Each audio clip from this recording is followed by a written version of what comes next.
اس وقت ایک چیلنج دنیا میں یہ پیدا ہو رہا ہے کہ اسلام کے راستے کی بہت بڑی دیوار کا نام ہو گیا ہے مسلمان. اس سے زیادہ تکلیف دہ بات ہی کوئی نہیں.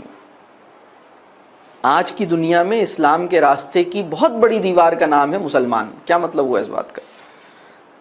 جو نان مسلم ورلڈ ہے وہ جب مسلمانوں کی حالت دیکھتی ہے تو اسے سمجھ آتا ہے کہ یہ کون لوگ ہیں جو ریلیجن میں جانے کے نتیجے میں نہ علم میں مجھ سے بہتر ہوئے ہیں، نہ اخلاق میں مجھ سے بہتر ہوئے ہیں، نہ انڈیویجول لیول پر انہیں اطمینان اور خوشی حاصل ہوئی ہے، نہ کلیکٹیو لائف میں یہ کوئی اچھی تہذیب پیدا کر سکیں. بات کلیئر ہو رہی ہے؟ تو جو نان مسلم ورلڈ ہے وہ ایک ایسی سوسائٹی کے پاتھ کہتے ہیں دین کو، مذہب کو، وہ میرے پاتھ کو اس لیے اڈاپٹ کرنے سے گریز کرتا ہے کیونکہ اسے سمجھ نہیں آتا کہ یہ لوگ نہ علمی سطح پہ نہ اخلاقی معاملے میں مجھ سے بہتر ہے ہی نہیں. یہ نکاح کر کے رہتے ہیں، میں نکاح کر کے نہیں رہتا. میں بغیر نکاح کیے ہوئے ایتھکس کے جو اسٹینڈرڈز اچیو کر رہا ہوں، یہ نکاح کرنے کے نتیجے میں ایتھکس کے وہ اسٹینڈرڈز ٹچ نہیں کر پا رہا. نکاح ہم کیوں کرتے ہیں؟ نفس نے کہا تھا نکاح کرو. نکاح کرتے کیوں؟ نکاح خالصتاً ڈیوائن پروپوزڈ فریم ورک ہے. یہ الہامی یہ اللہ کا دیا ہوا فریم ورک ہے کہ بھائی تم لوگ نکاح کر کے رہو.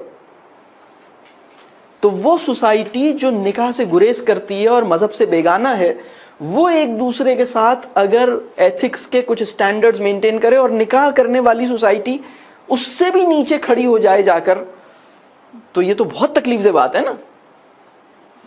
یعنی میری بات سمجھ آ رہی ہے؟ اللہ کرے کہ مسلمان اس درجے کی انڈیویجول لائف اور اس درجے کی فیملی ایکسلنس اور اس درجے کی سوشل ایکسلنس ڈیمانسٹریٹ کر کے دکھا دے، جس کے نتیجے میں جو اس پورے ساری چیزوں سے دور کھڑے ہوئے کی جو سوسائٹیز ہیں وہ ہم پہ رشک کریں اور وہ کہیں کہ یہ تو ہم سے ہر لحاظ سے بہتر ہے، تو ہم کیسی احمقانہ حرکتیں کر رہے ہیں، ہم ان کے طریقوں کو کیوں نہیں فالو کرتے. ابھی مسئلہ یہ ہے کہ مسلم سوسائٹی کی سسکیاں اتنی زور سے نان مسلم سوسائٹیز کو سنائی دیتی ہیں کہ نان مسلم سوسائٹیز کی میجورٹی میرے اور آپ کے راستے پر چلنے پہ راضی نہیں ہے، اس لیے کہ وہ میری وونڈز کو اور میری سسکیوں کو، وہ میرے وونڈز دیکھتی بھی ہیں اور وہ میری سسکیاں سنتی بھی ہیں. بلکہ وہ ہم سے یہ کہہ رہے ہیں کہ تم لوگ کس چکر میں ہو، تمہارے اگر مسئلے مسائل حل نہیں ہو رہے تو تم یہ والا طریقہ کیوں نہیں اختیار کرتے.